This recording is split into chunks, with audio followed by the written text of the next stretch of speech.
Divorce हो गया, अब शादी दोबारा करे या नहीं करे समझ में नहीं आ रहा, क्योंकि एक बार डाइवोर्स होने के बाद बहुत ज़्यादा मेंटल डिस्टर्ब व्यक्ति हो जाता है। बहुत सारी यातनाएं व्यक्ति सहने लग जाता है, चाहे वो व्यक्ति लेडीज हो चाहे जेंट्स हो, दोनों ही को ही बहुत बड़ा प्रभाव पड़ता है। लेकिन ऐसे में अब यहाँ पर व्यक्ति की एक चीज़ आ जाती है, क्या वो दोबारा शादी करे या ना करे, क्योंकि अब उनके कुछ समझ में नहीं आ रहा होता है, क्योंकि वो पहले काफ़ी यात्राएं झेल चुके होते हैं और या फिर आगे आने वाले जीवन में भी बहुत समस्याएं हैं और कहें कि किसी भी प्रकार से उसके समझ में नहीं आ रहा। तो मैं एक ऐसी स्टोरी आपके सामने रिवील करूँगा। और ये पहले एक भाई ने कमेंट भी पूछा था, क्या ये स्टोरी रियल थी जो पिछले शादी वाली पे बनाई थी कि जगह भी फिक्स होती है। ऑलमोस्ट रियल स्टोरी है, ऑलमोस्ट रियल, और जो आपके साथ शेयर करते हैं वो लगभग 90% रियल स्टोरी होती है। अब इसमें 10% क्या है, 10% जस्ट किसी के ओपिनियंस होते हैं, फिर उससे स्टोरी वहाँ से ली जाती है कि क्या स्टोरी थी। तो यहाँ पर आपके ये सारे डाउट क्लियर हो जाएंगे कि आपको डाइवोर्स हो गया, उसके बाद शादी करनी चाहिए नहीं करनी चाहिए, कुछ समझ में नहीं आ रहा तो क्या फैसला लेना चाहिए। देखिए, सबसे पहले इस स्टोरी को समझने से पहले कुछ महत्वपूर्ण टॉपिक समझते हैं कि आपके साथ जो पहले हुआ वो जरूरी नहीं कि जीवन में आगे भी हो। अगर आपने पहले कष्ट सहे हो तो जरूरी नहीं है आगे भी कष्ट सहे, हो सके सुख का समय भी आने वाला हो। तो बहुत सारी चीज़ें इससे जुड़ी होती है। अब यहाँ पर आपको समझने वाली बात क्या है कि जो आपके साथ हो चुका वो बीता हुआ कल था। अब सबसे पहले अपने दिमाग को हल्का करें। जरूरी नहीं है कि जो पहले हो चुका वही आपके साथ सेम हो। अगर अच्छा हुआ तो जरूरी नहीं कि आगे भी अच्छा हो, अगर बुरा हुआ तो जरूरी नहीं है कि आगे भी बुरा हो, पलटवार हो जाता है। अब यहाँ पर इसको एक स्टोरी के माध्यम समझते हैं।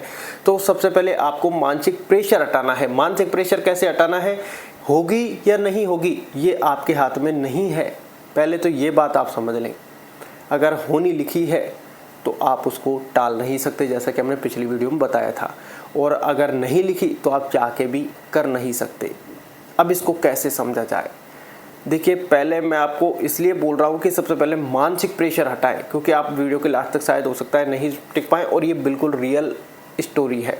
अब इसको समझते हैं। देखिए, एक अच्छा खासा भरा पूरा परिवार था। पहले तो ये रियल स्टोरी, ये बात ध्यान रखना कि अच्छा खासा भरा पूरा परिवार था। और आपको किसी लेटेस्ट वीडियो, अगर आपको किसी टॉपिक पर वीडियो चाहिए, कोई चीज़ समझ में नहीं आ रही और हमारे पास उसकी जानकारी होगी विद स्टोरी के माध्यम से, तो आप लेटेस्ट वीडियो पर कमेंट करते रहें, हम जल्द से जल्द उसके बारे में वीडियो बनाने का प्रयत्न करेंगे। तो यहाँ पर ये एक भरा पूरा परिवार था। भरा पूरे परिवार में कहें कि सारे सदस्य थे, माता पिता भाई बहन, मतलब XYZ सब थे, अंकल आंटी सब। अब उस परिवार में कहें कि जो बहू थी, तो दो बेटे थे, दोनों की बहुएं थी, तो एक उसमें से बड़े वाले की डेथ हो जाती है। बड़े वाले बेटे की बहू की डेथ हो जाती है।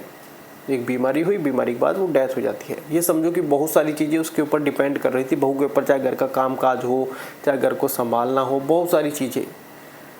और उसकी वजह से उन लोगों की जो कंडीशन थी वो बहुत बेटर थी। अब घर के अंदर सिचुएशन क्या थी, तो बाहर वालों को पता जल्दी से नहीं चल सकता। हालांकि पता चल जाता है, आज के ज़माने में बातें छिपाना बड़ा मुश्किल काम हो जाता है, घर वाले ही बाहर जाकर बता देते हैं। तो ऐसी सिचुएशन उनके चल रही थी। अब जब वो डेथ हो गई तो ऐसे समझो कि जैसे दुखों का पहाड़ उनके ऊपर टूट पड़ा। बहुत ज़्यादा दुखों का पहाड़ उनके ऊपर टूट पड़ा। अब कहें कि अंदर की भी कुछ ऐसी चीज़ें निकल कर सामने आती है कि जैसे कोई बहू को परेशान करना वगैरह हो गया। हालांकि डेथ का रीज़न वो नहीं था, उनको एक बीमारी हुई जिससे उनको फेफड़ों में कोई ऐसी दिक्कत हुई, उसके बाद उनकी डेथ हो गई। तो यहाँ पर सुख और दुख का वो वाला खेल नहीं है, सुख भी उसको मिला और दुख भी उसको मिला, क्योंकि दोनों ही चीज़ें जानने वाली थी और दोनों ही चीज़ें हम जान पाए कि वहाँ पर उसको सुख भी अच्छा खासा मिला और दुख भी उनको मिला। अब यहाँ पर बात आती है कि जब ये सारी घटनाएं हो गई तो सबसे पहले क्या है, उस समय तो पहले दुख का रोना ही चलता रहता है। लाइफ में आगे क्या होगा ये सारी चीज़ डिस्टर्ब हो चुकी होती है। अब जो लड़का होता है उसका भी माइंड डिप्रेशन की ओर जाने लग जाता है, क्योंकि उसको कुछ समझ में नहीं आता क्या था, जैसे उसकी तो दुनिया ही उजड़ गई। उसके बाद फैमिली भी उस समय तो बिल्कुल ऐसे होती है कि आगे की कल्पनाएं नहीं करती, ना आगे के बारे में सोचती है। वो कहते हैं पहले इस समय को धैर्य धारण करके निकाला जाए, क्योंकि जैसे जैसे समय आगे बढ़ता है यादें धुंधली पड़ती हैं, और जैसे जैसे समय आगे बढ़ता है चीज़ें हमारी कमज़ोर पड़ती है और हम लाइफ में आगे बढ़ जाते हैं। ये बात आप हमेशा ध्यान रखें, प्रकृति का नियम है, समय कभी नहीं रुकेगा। आप रख सकते हैं, समय नहीं रुकेगा और वो धीरे धीरे आगे बढ़ता रहेगा। अब यहाँ पर बात आती है कि जब से ही 2-3 महीने क्रॉस हुए तो अब उनके बच्चे भी थे, कहें कि इन द सेंस अब उनके बच्चे भी थे। जो पहली वाली वाइफ से तो बच्चे थे, तो अब दूसरी रिस्पॉन्सिबिलिटी फिर यही आती है कि दूसरी वाली सही मिली नहीं मिली, ये वाला थॉट सबसे पहले ख्याल में आता है कि बच्चों की कैसे परवरिश होगी, क्या होगा क्या नहीं होगा।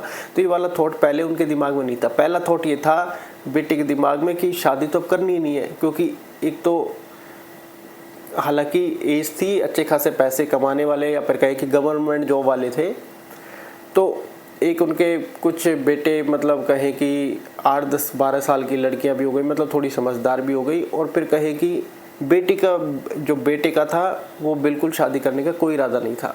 थोड़ी बताने में थोड़ी दिक्कत हो रही है, वो थोड़ा आप एडजस्ट करना, क्योंकि स्टोरी पूरी सेटिंग से सेट करने में थोड़ा दिमाग लग जाता है कि जिससे कोई चीज़ छूटे ना, और आप कोई चीज़ छूट जाएगी तो आप फिर परेशान होंगे, इसलिए हम याद करके आपको बता रहे हैं सारी कंडीशंस। बेटे के दिमाग में नहीं था कि बिल्कुल शादी करनी है, दूर दराज तक नहीं था, जबकि गवर्नमेंट जॉब थी, दूर दरार तक नहीं था, कैसा भी कोई विचार ही नहीं था, थॉट करनी ही नहीं है।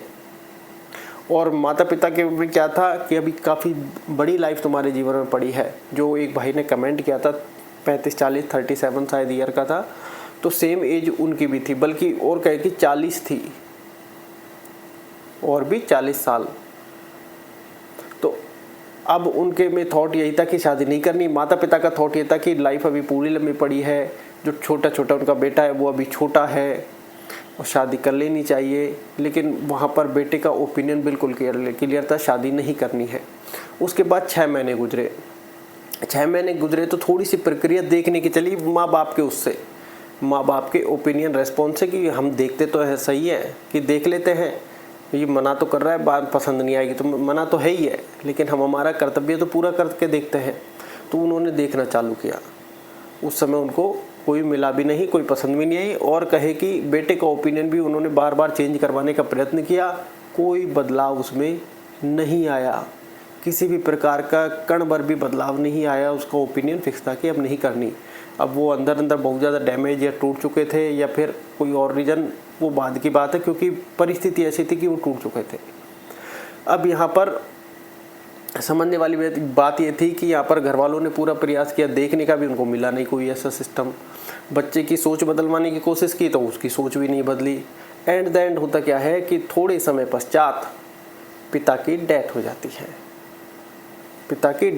है। तो दुख में और दुखों का पहाड़ टूट चुका था, क्योंकि समय बड़ा बलवान है। जिसका समय निश्चित है पहले से, उसको समय पर जाना है, ये बात आप ध्यान रखें। तो कहे कि अब उनके समय पर दुखों का पहाड़ और ज़्यादा टूटने पड़ा, और अब और ज़्यादा रेस्पॉन्सिबिलिटी बड़े बेटे के ऊपर आ गई। अब यहाँ पर बात समझने की अब ये आती है कि अब ये सब सारे चीज़ें हो चुकी हैं, तो यहाँ पर तो और भी ज़्यादा ओपिनियन उनका सख्त हो गया कि शादी तो करनी नहीं है। लेकिन कहें कि 6 महीने, या फिर कहें कि 6 महीने से भी कम, 4-5 महीने बाद ही चीज़ें चेंज होने लगी, वातावरण चेंज होने लगा, उनके घर का माहौल बदलने लगा, और जो ओपिनियन था नहीं करनी, अब वो धीरे धीरे ओपिनियन चेंज होने लगा। कि वो कहते हैं समय बड़ा बलवान है, ये बात आप ध्यान रखें। आपका पहले ओपिनियन होगा कि नहीं करने, बाद में ओपिनियन चेंज हो जाता है। आप कहते हैं कि ऐसे कैसे चेंज हो जाता है? माया का प्रभाव इतना प्रभावशाली है, और ये संपूर्ण जो प्रभाव है माया का ही है। वो घर की कंडीशन ऐसी होने लग जाती है, घर पे चाहे काम को लेकर हो, चाहे घर को संभालने को लेकर हो, चाहे खुद की कंडीशन हो, बच्चों की हो। आपको कहते हैं कि जब सुदामा को भगवान श्री कृष्ण के पास भेजा गया था, तो माया का प्रभाव उनकी वाइफ पर चला था, क्योंकि भगवान श्री कृष्ण, वो माफ कीजिएगा, सुदामा जी तो भगवान श्री कृष्ण के परम भक्त थे। वो तो हमेशा श्री कृष्ण चलता रहता था, तो माया का प्रभाव उनके ऊपर पड़ ही नहीं सकता। जब माता रुक्मणी ने कहा भगवान श्री कृष्ण से कि आप अपनी माया के द्वारा इनकी थोड़ी बुद्धि भ्रमित कीजिए, जिससे आपके पास आए और आपसे मदद मांगे, क्योंकि इनके प्रारब्ध में दरिद्रता है। अब दरिद्रता आप ही पलट सकते हैं अपने भक्त की, और कौन पलटेगा? कि साक्षात महालक्ष्मी आप मुझे आज्ञा तो दीजिए। तब उन्होंने कहा कि ये मेरे से मदद मांग ही नहीं रहा है, और इसके ऊपर मेरी माया का प्रभाव नहीं पड़ सकता, क्योंकि हर समय मुझे बचता रहता है, तो माया का प्रभाव इसके ऊपर कैसे पड़ेगा? और इसके जीवन में लक्ष्मी का योग नहीं है, यक्ष छाया हुआ है। माफ कीजिए कि यक्ष या 6 कुछ ऐसा था, 6 छाया हुआ है। तो उनका जो प्रभाव पड़ा माया का वो उनकी वाइफ के ऊपर पड़ा और उन्होंने ज़बरदस्ती झगड़ कर कहे कि भगवान श्री कृष्ण के पास भेजा और बगल से भी सुदामा के लिए कि श्री कृष्ण के पास खाली हाथ मत जाओ, तंदूल लेके आई थी, चावल, और वो भी तंदूल भी वो जो चावल के आगे टूटे हुए वाले भाग थे। अब यहाँ पर बात ये समझ में आती है कि माया का प्रभाव वहाँ चला और लेकिन सुदामा ने फिर भी ये कहा कि मैं वहाँ जाकर उनसे कुछ मांगूंगा नहीं, सिर्फ मिलने जा रहा हूँ। तो वो प्रभाव था ना कि तुम जाओ तो सही, वो तो अंतर्यामी है और वो सारी चीज़ समझ ले। तो यहाँ पे यही कंडीशन आती है कि आप इतना दिमाग पर लोड ना लीजिए, तय समय आने पर तय चीज़ें हो जाएंगी।